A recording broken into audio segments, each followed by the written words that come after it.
The airport was plunged into routine chaos. The crowds of passengers rushing to their flights, the loudspeakers announcing boarding, and the squeak of suitcase wheels blended into a single noise.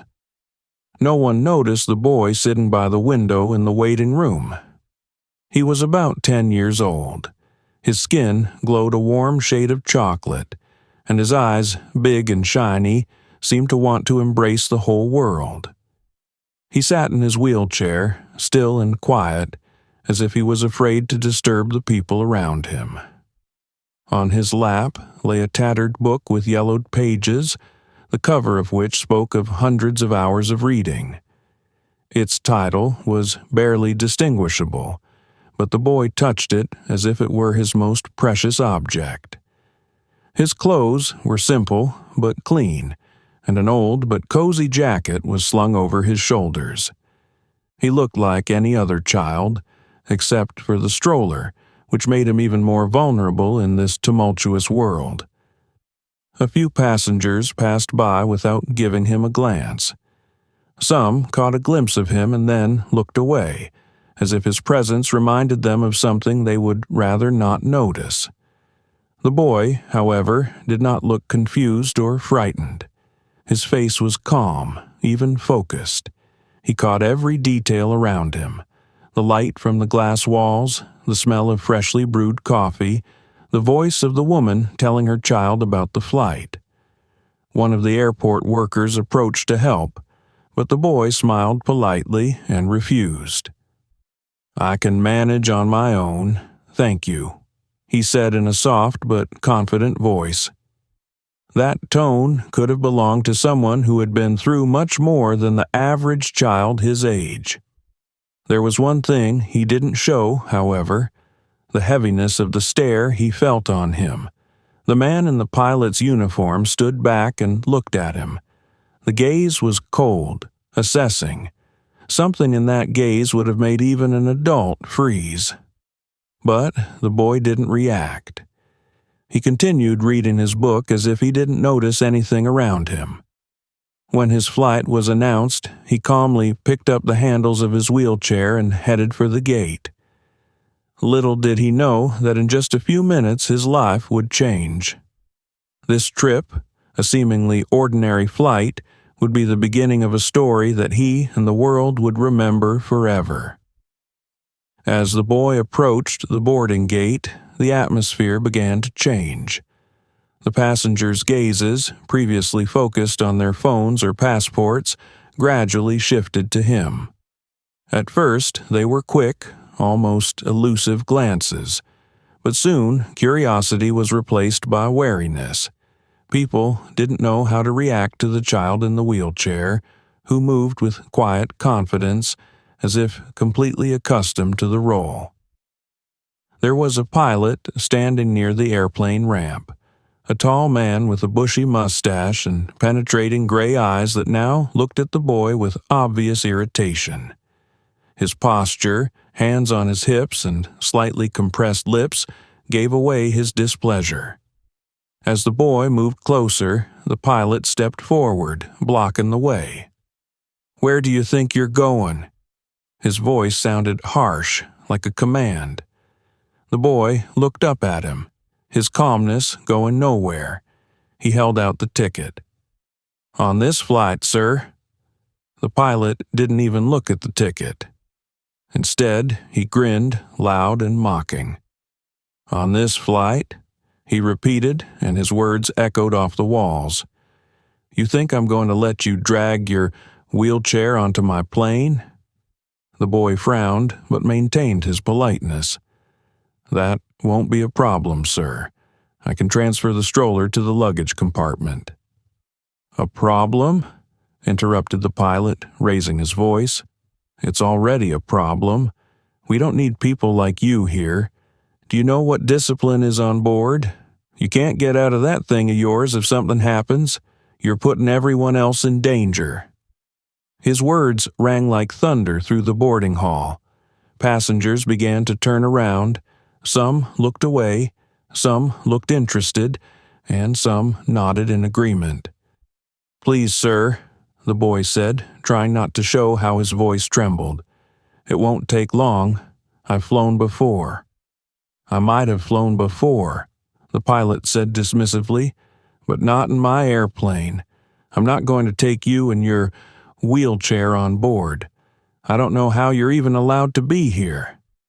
The pilot's words became increasingly harsh. He emphasized the "you," frankly, outlining the boundary that separated them.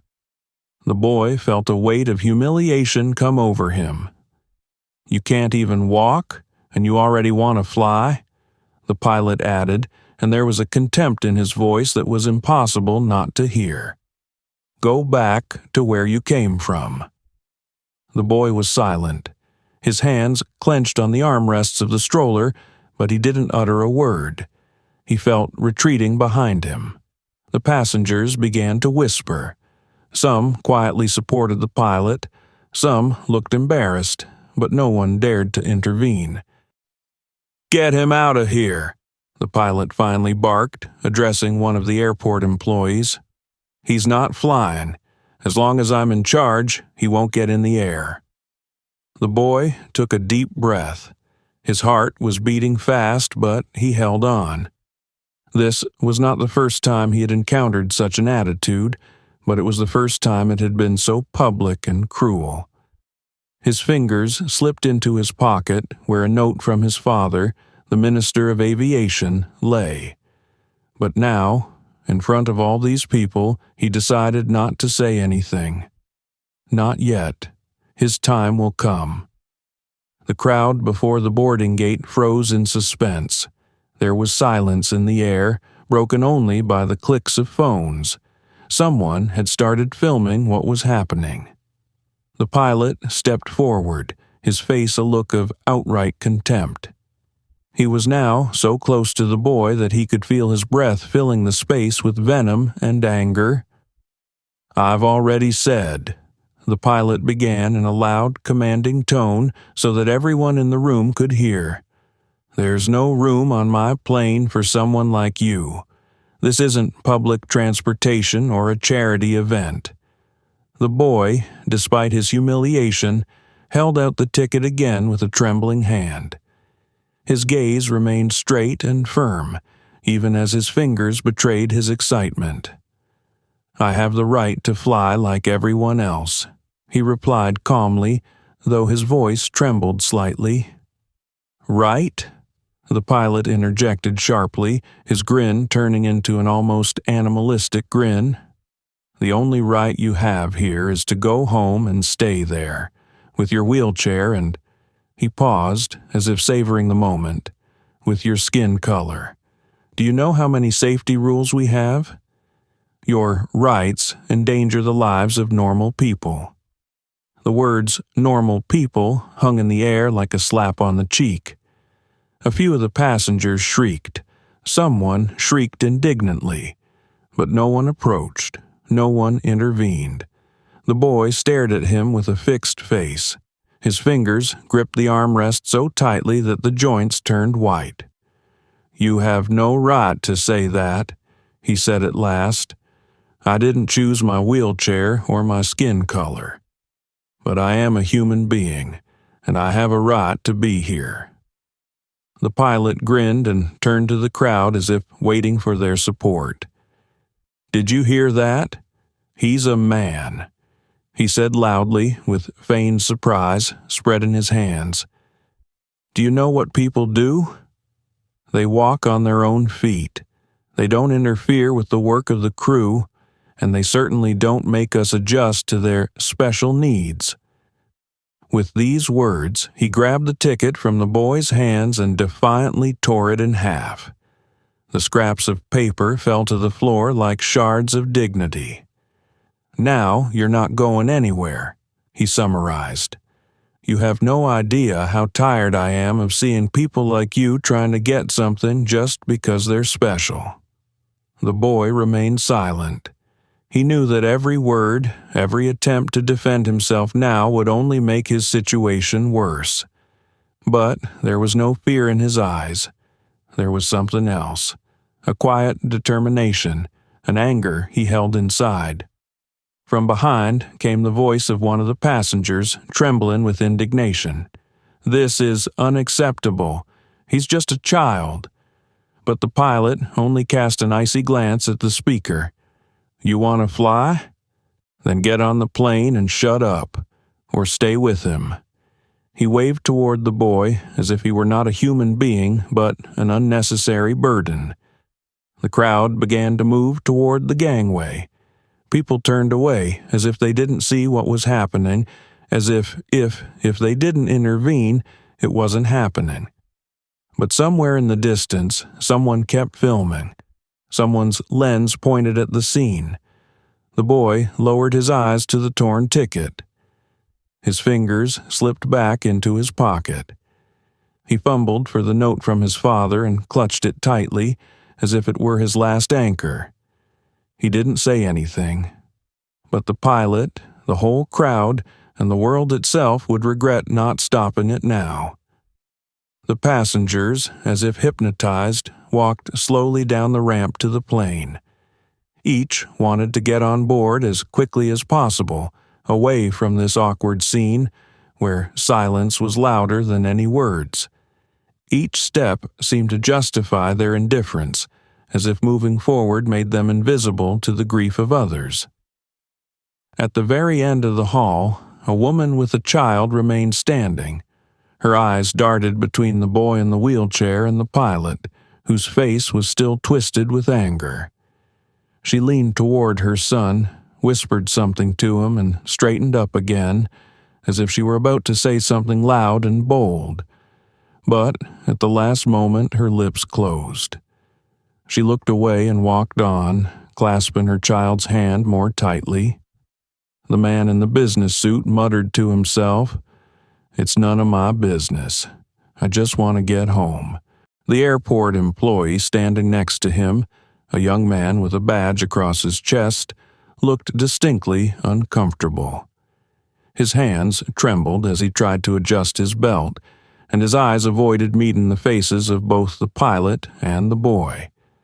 Several times he opened his mouth to say something, but then lowered his head, as if afraid that any word would become a sentence for himself. "Why won't anyone stop it?" The girl in the sports jacket whispered to her boyfriend, who was holding her hand. The guy only shrugged his shoulders. "You want to be the next target?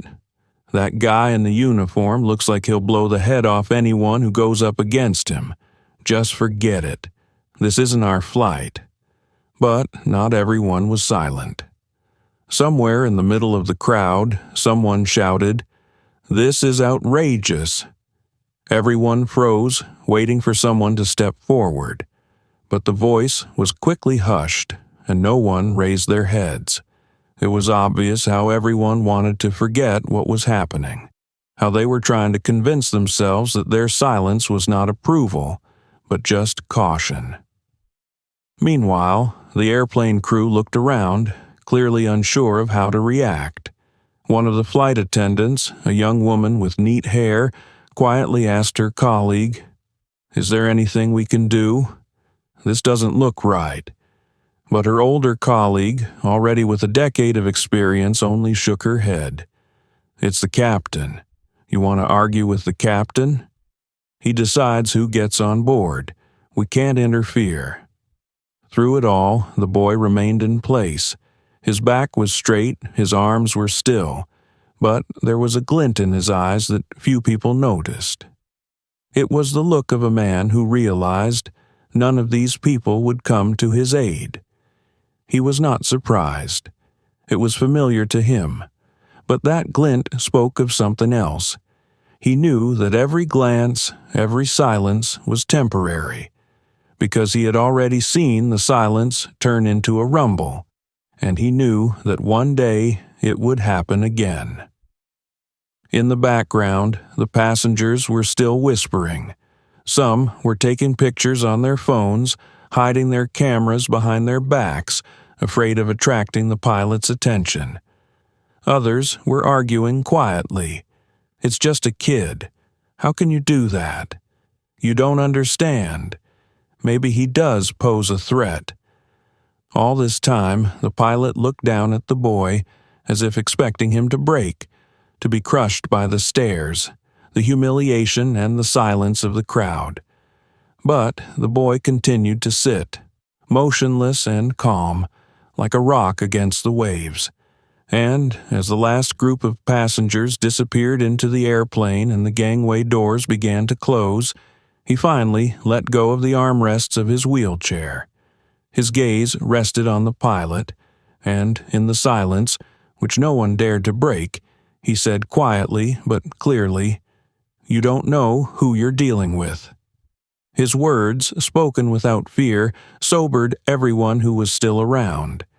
Even the pilot froze, not expecting such a calm challenge.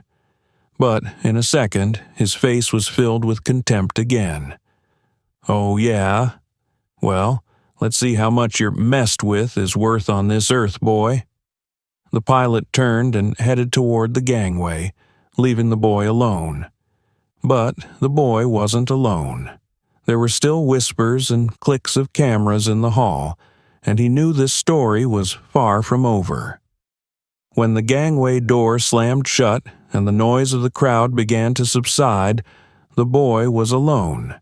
His stroller stood motionless in the midst of the empty hall, surrounded by the sound of creaking cartwheels and distant chatter. He lowered his head as if trying to hide from the invisible stares that still seemed directed at him. Tears came to his eyes, hot and stinging like salty drops of bitterness, but he didn't let them fall. His hands trembled on the armrests of the baby carriage, and he rested his forehead in his palms, trying to find some comfort in the gesture. But thoughts like sharp thorns tormented his mind. Why me? He asked himself this time and time again. Was it his fault for the way he was born? Did he deserve to be treated this way just because of his wheelchair and the color of his skin? A storm was raging inside him, a mixture of resentment, anger, and a sense of injustice that was becoming more and more unbearable. But he knew that feeling sorry for himself wouldn't help. Taking a deep breath, the boy pulled a note from his father out of his pocket. He unfolded it with trembling fingers, and the familiar handwriting, written in a strong hand, instantly brought him back to his senses. "Remember, son, who you are. No one has the right to make you weaker. Even if the whole world is against you, you don't give up. You are the strong one. You are my son." Those words echoed in his head. They sounded louder than the pilot's insults, louder than the whispers of the crowd. He took a deep breath and clutched the note in his hand, feeling his resolve returning. "I won't give up," he whispered to himself, his voice trembling but growing harder with each word. "They won't break me." He raised his head and looked around. His gaze stopped at the airport staff desk. A young woman in uniform stood next to it. Her face expressed embarrassment and compassion. She was watching him, but was afraid to make the first move. With difficulty, but the boy gathered all his determination and moved closer. "I'm sorry," he said, trying to keep his voice steady, though his voice trembled. "Could you get in touch with my father? It's important." The woman, surprised at his courage after all that had happened, nodded. "Sure, but who's your father?" The boy hesitated for a moment, but then said firmly, "Minister of Aviation." The words sounded so confidently that the woman realized at once that he wasn't joking. Her eyes flashed with surprise, then a slight fear. She quickly pulled out her phone and started dialing something. At this time, the boy was looking out the window. He felt tears again, but this time they weren't just tears of pain. They were mixed with anger and determination. He knew this was not the end. He wouldn't let it end this way. A flame was igniting inside him. This day, which had begun with humiliation, had to end with truth. While the uniformed woman frantically tried to call the number the boy had given her, he remained motionless, frozen at the window. The whole world seemed to have ceased to exist for him. But the boy's attention was attracted by barely audible footsteps. He felt someone's presence, but did not turn around, thinking it was another indifferent look. "Hi," a voice suddenly sounded, warm and a little embarrassed. "Are you okay?" The boy turned around. In front of him stood a middle-aged man, well-dressed, with a briefcase in his hand. His face expressed genuine concern. His eyes looked at the boy not with pity, but with something more: respect and concern. "It's none of your business," the boy replied, though his voice was not so much gruff as protective. The man frowned, but didn't move away. Instead, he lowered his gaze to what the boy still clutched in his hand. A small corner of paper peeking out from his fingers caught his attention. "Can I see it?" he asked, pointing to the note. The boy hesitated, but then, unexpectedly, unfolded it and held it out to the man. There was something about this man that inspired trust, though he didn't know why. The man took the note carefully, glanced at the handwriting, and then froze. His face changed as his eyes widened and his lips opened slightly. He obviously recognized the handwriting. That's a... He looked up at the boy. "Are you the son of the Minister of Aviation?" The boy was silent, but the expression on his face confirmed the hunch. The man looked at the note again, then back at the boy, and his whole body tensed. "You didn't tell them who you were, did you?" he whispered. The boy shook his head. "It won't make any difference," he said quietly. "They only see me as a wheelchair and my skin anyway." The man frowned, his face expressing a mixture of anger and determination. "No, it would change everything. Sometimes the truth is the only thing that can stop people like this. Pilot." His voice got harder. "Give me a minute." He stepped back to the counter where the woman was still trying unsuccessfully to make a phone call. The man approached her and said something quietly. She frowned at first, but then looked at the note, turned pale, and immediately handed over the phone. The man turned back to the boy. "You didn't have to go through this," he said, taking a seat beside me, "and I swear they'll pay for what they did." The boy didn't answer anything, just looked out the window, where the airplane was already starting to turn to the runway. But at that moment, something trembled in his chest. He felt, for the first time, that he was not alone. The man added quietly, "You deserve better, and I assure you it will be recognized by those who can change that." With those words, he stood up and took a step back, pulling out his phone. It was already ringing, and his voice sounded confident and calm. The boy didn't know what exactly he was going to do, but he understood. This man was on his side. The world around him no longer seemed so hostile. But he knew that this was only the beginning, and soon everything would change. A tense silence grew in the waiting room. The boy sat in his stroller, staring out the window. Outside, an airplane was slowly taxiing onto the runway, but he was no longer paying attention to its movement. There was a feeling in the air that something was about to happen, and he felt it was inevitable. The man, the one who had learned his secret, was standing nearby, talking on the phone. His voice was quiet but confident, and his face was focused. The boy heard scraps of words. "Yes, it's important. The minister's son.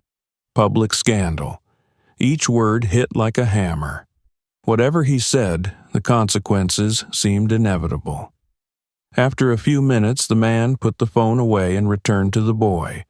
He got down on one knee in front of him so that their eyes were at the same level. "It's working out," he said calmly, but there was a spark of excitement in his voice. "I just talked to your father. He's furious about what happened here." The boy raised his head. His gaze, normally calm, was full of a mixture of relief and anxiety. "Did you tell him?" he asked quietly. The man nodded. "He should know, and not just know. He wants this situation to be a lesson not only for this pilot, but for everyone else who thinks they have the right to humiliate others." Those words sounded powerful, but the boy still hesitated. He knew that his father's name carried power, but he also knew that name would be a weapon against all those who now looked down on him. Meanwhile, there was movement at the airport counter. The woman who had tried to call earlier now approached the senior employee with a serious expression on her face. They began to speak in low voices, but their gestures became increasingly animated. Soon, they walked together towards the man. "I'm sorry," the woman said, turning to him, "but we need to clarify. Did you really talk to the Minister of Aviation?" The man nodded, pulling out his cell phone. "You want to ask him yourself? He's ready to confirm." The senior staff member frowned, and after a second's hesitation picked up the phone. The conversation was short but tense. When he handed the phone back to the man, his face was pale. We didn't know it was him," he muttered, glaring at the boy. "It doesn't matter," the man replied sharply.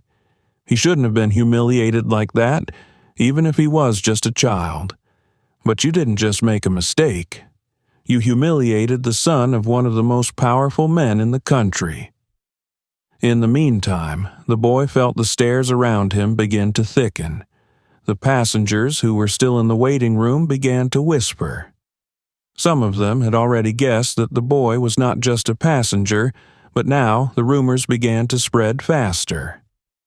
"Minister of Aviation?" whispered one woman, elbowing her companion. "Did you hear that?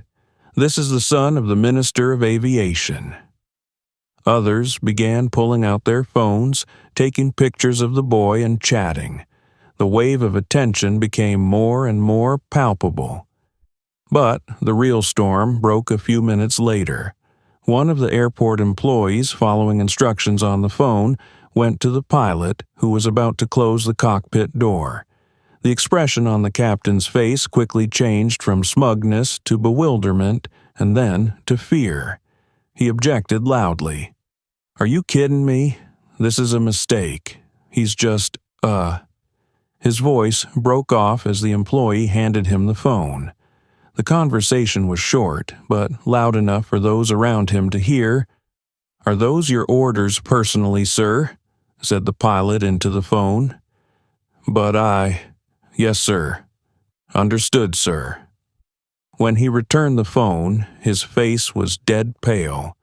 He turned to the gangway and then to the window where he had seen the boy. His gaze was full of fear, but also deafening anger. He couldn't believe that this child he had humiliated had turned out to be the son of the man who could destroy his career in the blink of an eye. The pilot walked slowly back toward the waiting room. His steps were heavy, as if he were carrying the weight of his mistakes on his shoulders. As he approached the boy, he raised his head and met his gaze. The boy's gaze was firm and calm. It was the look of a man who knew that the truth was finally on his side. "I'm sorry," the pilot said, barely forcing himself to say the words. I was wrong." The boy looked at him for a long time without saying anything. Then, without taking his eyes off him, he said, "My forgiveness won't change anything. It's up to my father now." The pilot shuddered but remained silent. He knew that this boy was no longer just a child to him. He was a symbol of his fall. On board the airplane, tension was at its peak. The passengers in their seats began to notice that something was going wrong. The slight noise coming from the cockpit intensified into muffled but clearly irritated shouts from the pilot. They were fragments of phrases that, though muffled, carried anger in them. "You're kidding, right?" It was coming from the cockpit. "I'm not going to change my principles because of some, boy. A black cripple." The words sounded particularly harsh, causing several passengers to flinch. The stewardesses moving around the cabin looked at each other, not knowing how to react. One of them, a young woman with trembling hands, moved closer to the cabin to say something, but she was stopped by a hard look from her older colleague. "Don't interfere," she whispered. "It's the captain. No one can argue with the captain." But the pilot wasn't going to stop. Just a few minutes ago, he received a call that turned his confidence upside down. He was informed that the boy he had kicked out turned out to be the son of the Minister of Aviation. But instead of admitting the mistake, he chose a different path. Anger, humiliation, and fear for his own career overwhelmed him, and he decided he would rather attack than retreat. He stepped out of the cabin, slamming the door loudly, and headed for the saloon. His face was red, and his steps were quick and hard. The passengers, noticing his appearance, froze. Some tried to hide behind the backs of their seats. Others pulled out their phones to record what was about to happen. "Listen to me, all of you," he began in a loud, commanding voice that sounded more like a growl. "I am the captain of this airplane. I make the decisions here, and no one has the right to tell me who to take on board and who not to." His words echoed through the cabin, causing a wave of whispers among the passengers. One man tried to object. "But it's a child. He's done nothing wrong." The pilot turned to him so quickly that he almost pulled his head into his shoulders. "Do you want to take this flight?" the pilot said sharply. "Then sit quietly. If you don't like it, you can get off and take the next flight, but no one on my plane is going to tell me what to do." Then he continued, his voice growing more and more aggressive. "You think I'd let someone disrupt the order on board? A boy who can't even walk? A boy who wants the whole world to revolve around him just because he's special? We have no room for the privilege he thinks he has. It doesn't matter who his father is. I will not be threatened."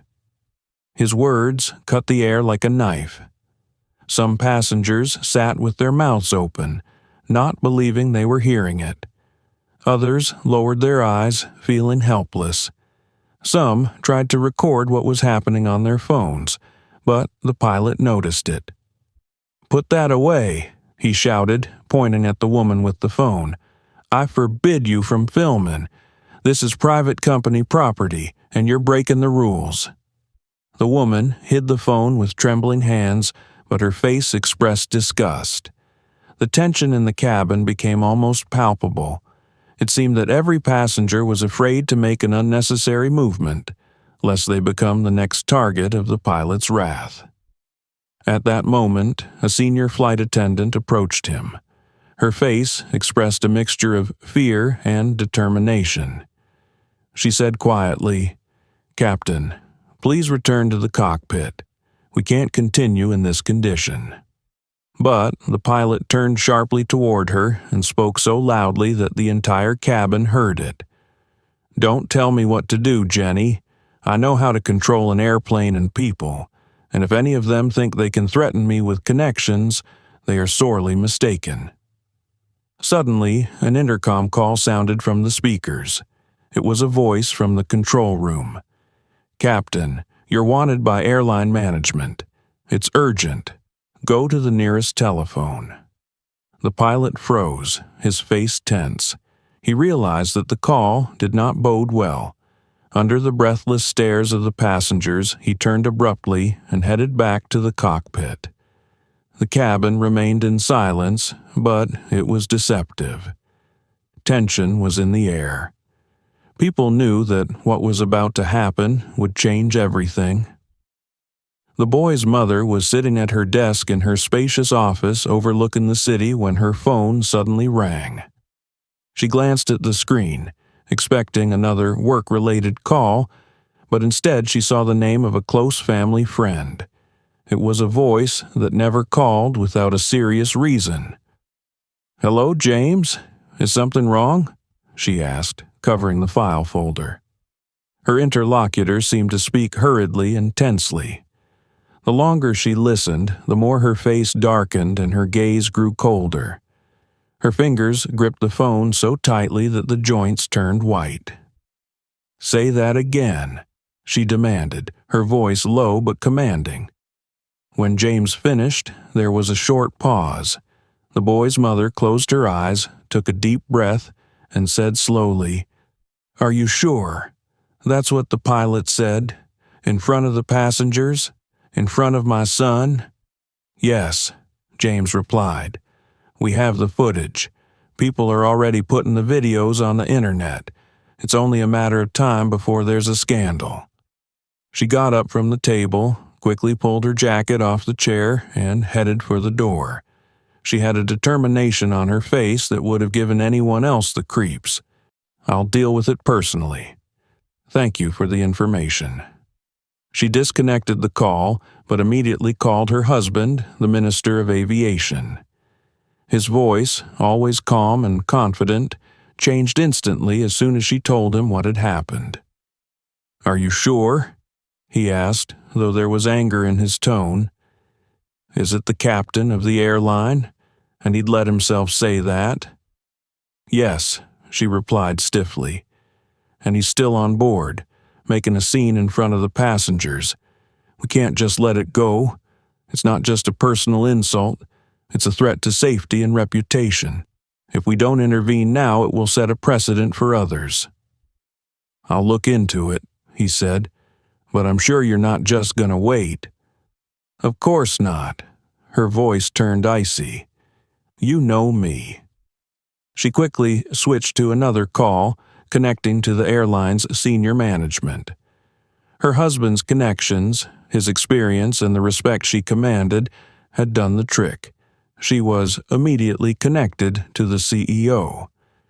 "It's not just a violation of the rules," she began, her voice sounding like an instrument of justice.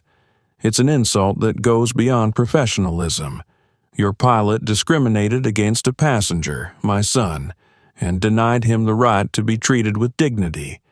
And this happened in front of dozens of people. I have proof, and I assure you, I will not stop until this man is fired."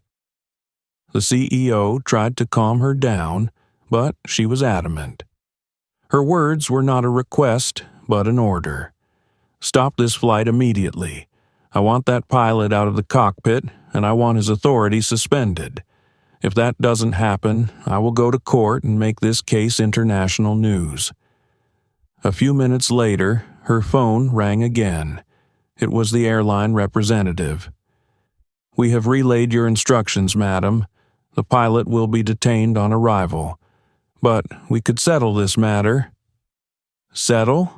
she interrupted, her voice sounding as if she could pierce her interlocutor with her gaze. "This man humiliated my son by pointing out his disability and the color of his skin. This is more than a conflict. It is a demonstration of hatred that cannot go unpunished." She disconnected the phone and took a breath. Anger boiled inside her, but her face remained impassive. She knew this was only the first battle. The next step was her son. She dialed the number, and when he answered, her voice softened. "It's all right, my dear. We'll take care of it. It's not your fault. You did the best you could." His voice was quiet, but she heard relief in it. "Thank you, Mom," he whispered. She smiled, despite the gravity of the moment, then glanced at her calendar. Today, all her plans were canceled. Her priority now was this case, her family, and the justice she intended to achieve. The Minister of Aviation was sitting in his office, reviewing documents when his phone rang. The news he heard had taken away his usual calm. He couldn't believe his ears. His son, his own blood, had been humiliated and insulted in front of dozens of people, and all this by the man who was supposed to provide security and order. His face froze, his jaw clenched. He hung up the phone and rose, heading for the window. His gaze was focused and cold. He saw more than a case of discrimination. He saw a personal affront and a threat to his authority, his family, and everything he stood for as a statesman. After a minute, he picked up the phone again and dialed a number. It was a call to the office of the airline's CEO. "Ensure that the pilot of Flight 754 is removed from duty immediately," he began, his voice low and harsh. "This is not a request, it's an order." "Yes, sir." The voice on the other end sounded nervous. "We've already made arrangements. He will be detained upon landing. We have also launched an internal investigation." The minister was not satisfied with this answer. An internal investigation? That's not good enough. This man used his position to humiliate my son. He has openly displayed racist views, violated professional ethics, and discredited your company. I want him fired, immediately. Otherwise, I will personally initiate a review of your entire organization. "We understand, sir. We'll do everything we can to remedy the situation." The minister disconnected the phone and called his spokesman. "I want the public to know about this case. Organize a press statement immediately. Let it be known that we will not tolerate discrimination, especially in aviation, where safety and equality must come first." At that time, Flight 754 had already landed. The airline representatives were gathered in the parking lot by the ramp, and the police were standing nearby. The pilot, not yet realizing the seriousness of the situation, came out of the cockpit with a confident look. However, when he saw the group gathered, his face changed. He stopped as if he had run into a wall. "What's going on here?" he asked, trying to keep his composure. An airline representative, a man in a strict suit, approached him. "Captain, you need to come with us. We have good reason to believe that you have violated the code of professional ethics." "What? Is this a joke?" The pilot looked around and his voice grew louder.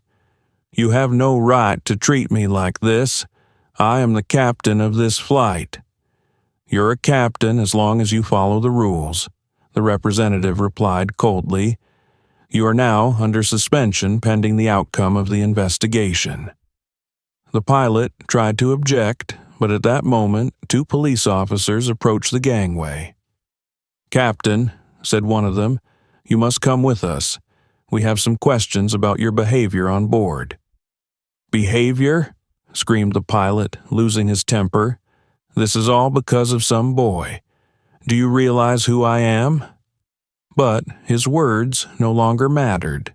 The crowd of passengers standing nearby began to film what was happening. Some were quietly applauding, others were shouting in the pilot's direction. "Serves you right. That's justice." The pilot was led away, leaving his indignation unanswered. Meanwhile, the minister made an official statement to the press. He was dressed in an austere suit, his voice firm and his gaze focused. "Today, we have witnessed a blatant violation of human dignity and professional ethics," he began. "No one, regardless of position, race, or physical features, has the right to face such humiliation, especially in our aviation system, where safety and respect must be key principles." He paused, letting the words settle. "This incident will not go without consequences. The perpetrator will be punished, and we will take measures to ensure that this never happens again. We have already initiated reforms at the airline to strengthen control over staff behavior and protect passenger rights. His speech went viral on news channels and social media. The video of the boy's humiliation went viral. The society, having learned about it, began to demand justice.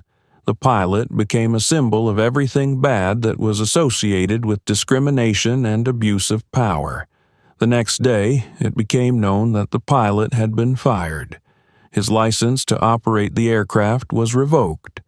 The company issued an official apology to the boy's family and all the passengers on the flight. But, most importantly, the boy, sitting at home with his parents, felt for the first time in a long time that his voice had been heard, and not only his. This story became an example of how important it is to fight for truth and justice, even when it seems that the whole world is against you. Days after the incident at the airport, society continued to rage. News headlines, social media, and conversations on the streets centered around one thing: discrimination, racism, and abuse of power by the pilot. A video shot by passengers racked up millions of views.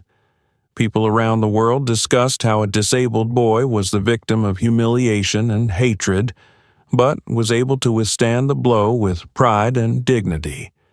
There was a special atmosphere in the boy's home.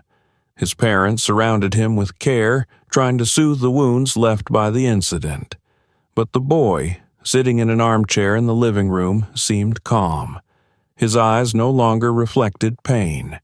He had become a symbol of struggle, and that realization gave him strength.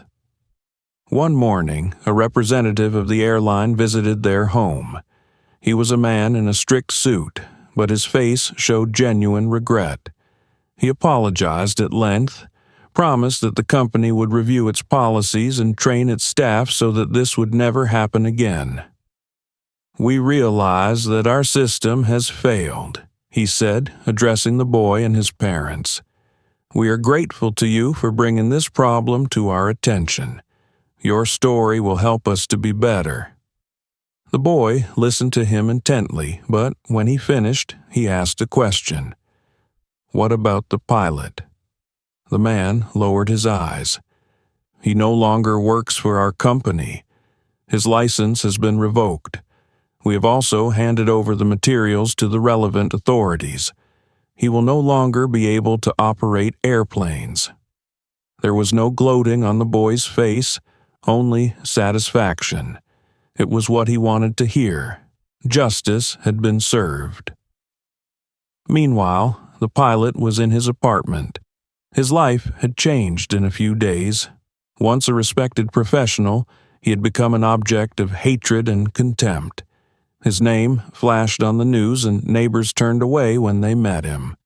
He tried to justify himself, but no one wanted to listen to him. The door to the world of aviation was closed to him forever. He stared at his reflection in the window, trying to understand how it had come to this. Anger and resentment still simmered in his soul, but deep inside he was beginning to realize it was all his fault. His own prejudices had ruined his career and reputation. At that time, society was actively discussing the incident.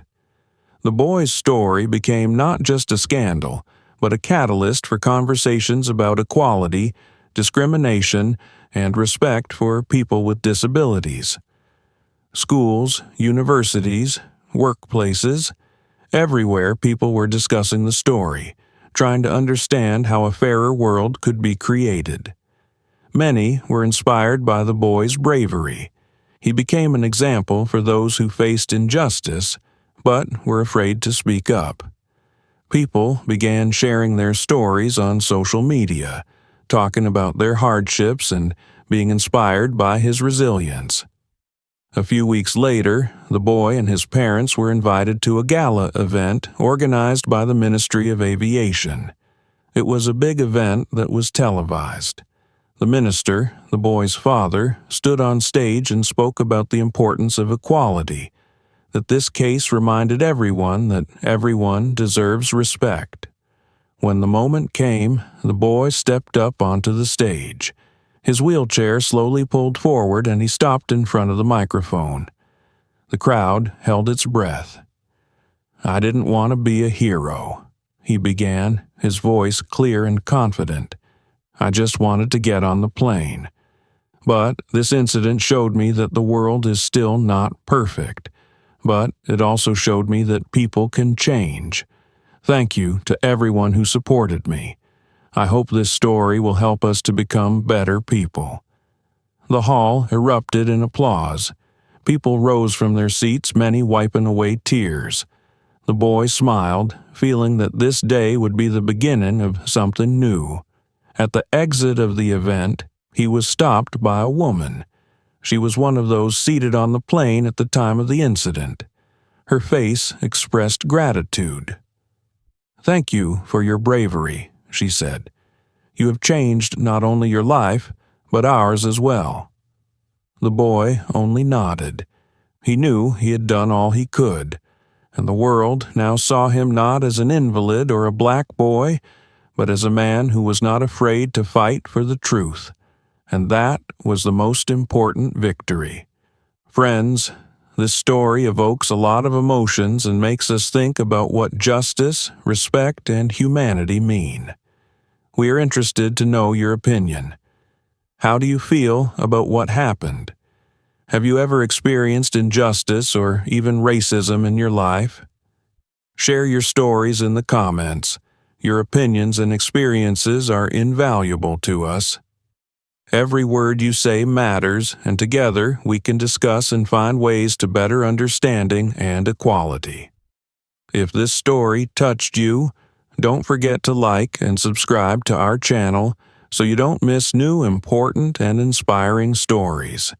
Thank you for being with us. We appreciate each and every one of you. May your day be kind and filled with only positive moments.